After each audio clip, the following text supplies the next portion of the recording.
Tahun 2025. Dunia lagi nggak tentu. Ketidakpastian ekonomi global semakin menjadi-jadi, dengan fluktuasi pasar saham yang tak terduga dan data keuangan yang terus berubah. Pak Prabowo, presiden kita, lagi di persimpangan jalan. Di tengah situasi yang penuh tantangan ini, beliau harus membuat keputusan yang sangat penting. Ada masalah besar yang mengancam ekonomi Indonesia. Krisis ekonomi yang melanda dunia juga berdampak pada negara kita, membuat banyak pelaku bisnis khawatir akan masa depan mereka. Presiden Amerika Donald Trump bikin kebijakan yang bikin geger nih. Kebijakan yang diumumkan ini menambah ketidakpastian global. Dia naikin pajak impor dari Indonesia sampai 32%. Kebijakan ini memicu ketegangan ekonomi antara negara-negara. Kebijakan ini bisa bikin susah ekonomi kita yang udah dibangun susah payah. Banyak sektor yang akan terdampak, mulai dari industri manufaktur hingga pertanian. Masa depan Indonesia jadi agak gimana gitu ya. Ketidakpastian ini membuat banyak warga merasa cemas dan khawatir akan masa depan mereka. Di masa susah begini, rakyat Indonesia nunggu arahan dari pemimpinnya. Mereka berharap ada solusi yang bisa membawa negara keluar dari krisis ini. Semua mata tertuju pada Pak Prabowo. Beliau diharapkan bisa memberikan arahan yang jelas dan tegas. Gimana ya cara beliau hadapin masalah ini? Ikut-ikutan perang dagang? Apakah beliau akan mengambil langkah yang sama dengan negara-negara lain yang terlibat dalam perang dagang? Atau cari jalan lain yang lebih bijak? Mungkin ada solusi alternatif yang bisa diambil, yang lebih menguntungkan bagi Indonesia dan rakyatnya. Keputusan ini akan menjadi ujian besar bagi kepemimpinan Pak Prabowo. Keputusan Amerika naikin pajak impor sebanyak itu, nunjukin kalau proteksionisme lagi naik daun. Sekarang, banyak negara lebih mentingin negaranya sendiri dan nggak mau kerjasama. Ini bahaya banget buat perdagangan dunia. Apalagi buat Indonesia yang ekonominya bergantung sama perdagangan internasional. Pajak 32% ini kena ke banyak barang ekspor Indonesia loh. Mulai dari baju, sepatu, sampai barang elektronik dan hasil pertanian. Wah, bisa-bisa banyak bisnis di Indonesia yang kena dampaknya, terutama bisnis kecil dan menengah yang pasarnya di Amerika. Ekonomi Indonesia yang lagi lesu makin susah deh. Hadapi masalah ini, Pak Prabowo tetap tenang dan pinter banget. Beliau nggak balas dendam dengan naikin pajak juga. Malah, beliau pilih jalan damai, yaitu diplomasi dan negosiasi. Pilihan ini dipuji banyak orang, termasuk mantan Presiden SBY. Pak SBY yang terkenal tenang dan jago diplomasi, muji cara Pak Prabowo ngadepin masalah ini. Di media sosialnya, Pak SBY bilang, keputusan Pak Prabowo untuk ngajak ngobrol itu bagus banget. Ini bukan cuma baik buat Indonesia, tapi juga nunjukin kalau Indonesia taat aturan internasional. Pilih negosiasi itu bukan cuma soal prinsip, tapi juga pilihan yang cerdas. Perang dagang sama Amerika itu ibarat David lawan Goliat. Indonesia mungkin bisa bikin Amerika sedikit susah, tapi akhirnya kita juga yang rugi. Pak Prabowo milih negosiasi karena beliau mikirin rakyat Indonesia. Beliau tahu perang dagang bakal bikin susah banyak orang, mulai dari pengusaha sampai rakyat biasa yang butuh barang murah. Dengan negosiasi, Pak Prabowo mau jaga ekonomi Indonesia supaya tetap maju. Bagian 5 ASEAN, mitra penting di saat sulit. Di tengah masalah global yang rumit ini, Pak Prabowo sadar pentingnya kerjasama regional. Beliau aktif ngajak ngobrol pemimpin negara-negara ASEAN. Beliau minta dukungan dan kerjasama untuk ngadepin masalah proteksionisme Amerika ini. ASEAN, yang sama-sama dukung perdagangan bebas, bisa jadi kekuatan untuk lawan proteksionisme.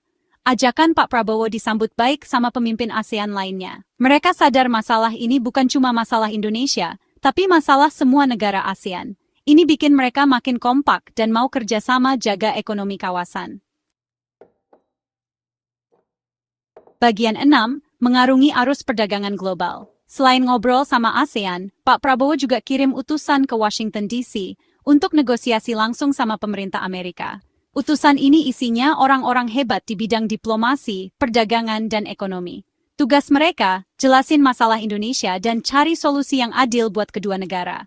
Keputusan negosiasi langsung ini nunjukin kalau Pak Prabowo mau cari jalan damai. Beliau paham, ngobrol itu penting, meskipun lagi beda pendapat. Utusan Indonesia diminta untuk negosiasi dengan kepala dingin dan siap berkompromi. tapi tetap jaga kepentingan Indonesia. Bagian 7, menjaga kedaulatan ekonomi Indonesia. Sambil jalanin diplomasi, Pak Prabowo juga siapin langkah-langkah untuk ngurangin dampak negatif dari pajak Amerika. Pemerintah kasih banyak bantuan buat bisnis yang kena dampak, kayak keringanan pajak, subsidi, dan pinjaman bunga rendah. Bantuan ini penting banget buat bisnis yang lagi susah. Selain itu, pemerintah juga fokus perkuat ekonomi Indonesia. Caranya, jaga keuangan negara, kurangin utang, dan tarik investor asing. Dengan ekonomi yang kuat, Indonesia bisa lebih tahan banting ngadepin masalah dari luar. Bagian 8, peluang di tengah tantangan. Meskipun ada masalah proteksionisme, Pak Prabowo tetap optimis sama ekonomi Indonesia. Beliau percaya bahwa di balik setiap tantangan, selalu ada peluang yang bisa dimanfaatkan. Proteksionisme mungkin menghambat beberapa sektor, tapi ini juga bisa jadi momen untuk memperkuat pasar domestik dan mencari peluang baru di pasar internasional yang belum tergarap.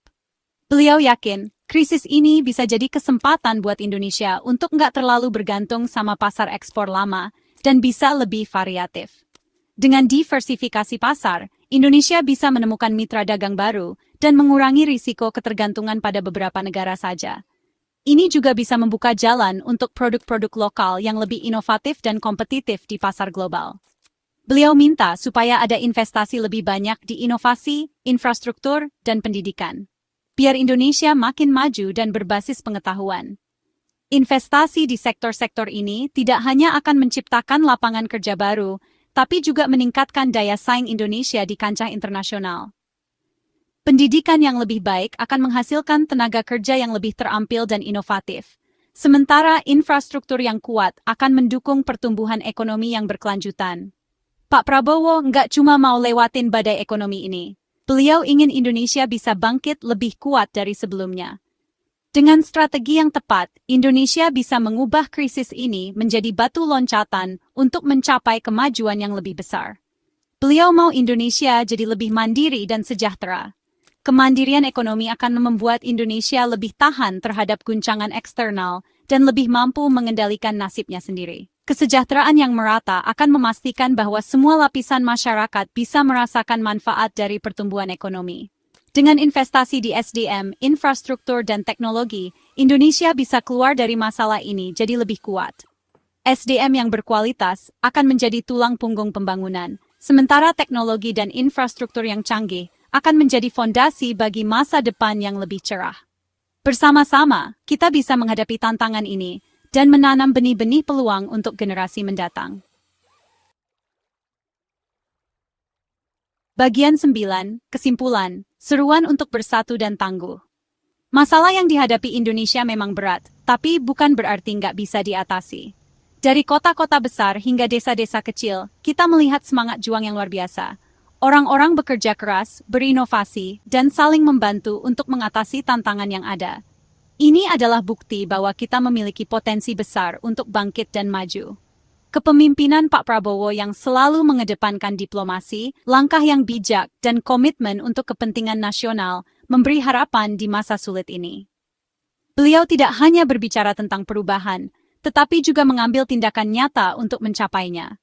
Pertemuan dengan para pemimpin dunia dan diplomasi yang dijalankan menunjukkan bahwa Indonesia siap untuk berperan aktif di kancah internasional. Ajakan beliau untuk bersatu, pantang menyerah, dan fokus pada potensi ekonomi Indonesia, bikin semangat rakyat Indonesia. Dari Sabang sampai Merauke, kita melihat bagaimana masyarakat merespons dengan semangat gotong royong. Mereka berkumpul, berdiskusi, dan bekerja sama untuk mencapai tujuan bersama. Ini adalah kekuatan kita yang sebenarnya. Jalan ke depan mungkin panjang dan berliku, tapi dengan tekad dan kerja keras, kita bisa menghadapinya. Seperti mendaki gunung yang tinggi, setiap langkah yang kita ambil membawa kita lebih dekat ke puncak. Perjalanan ini mungkin penuh tantangan, tetapi juga penuh dengan peluang untuk belajar dan tumbuh. Tapi rakyat Indonesia udah sering ngalamin masa sulit dan selalu bisa bangkit. Dari bencana alam hingga krisis ekonomi, kita selalu menemukan cara untuk pulih dan menjadi lebih kuat. Sejarah kita penuh dengan contoh-contoh ketangguhan dan keberanian. Ini adalah warisan yang harus kita jaga dan teruskan. Dengan kepemimpinan yang kuat, persatuan, dan keyakinan pada potensi Indonesia, kita pasti bisa lewatin semua tantangan dan bikin masa depan yang lebih cerah. Setiap individu memiliki peran penting dalam perjalanan ini. Dari pemimpin hingga rakyat biasa, kita semua harus bekerja sama untuk mencapai visi yang lebih baik. Dunia memperhatikan kita, dan Indonesia, di bawah pimpinan Pak Prabowo, siap tunjukin ketangguhan, tekad, dan komitmen untuk masa depan yang lebih sejahtera dan adil. Kita tidak hanya berjuang untuk diri kita sendiri, tetapi juga untuk generasi mendatang. Dengan semangat persatuan dan kerja keras, kita akan menunjukkan kepada dunia bahwa Indonesia adalah negara yang kuat dan berdaya saing.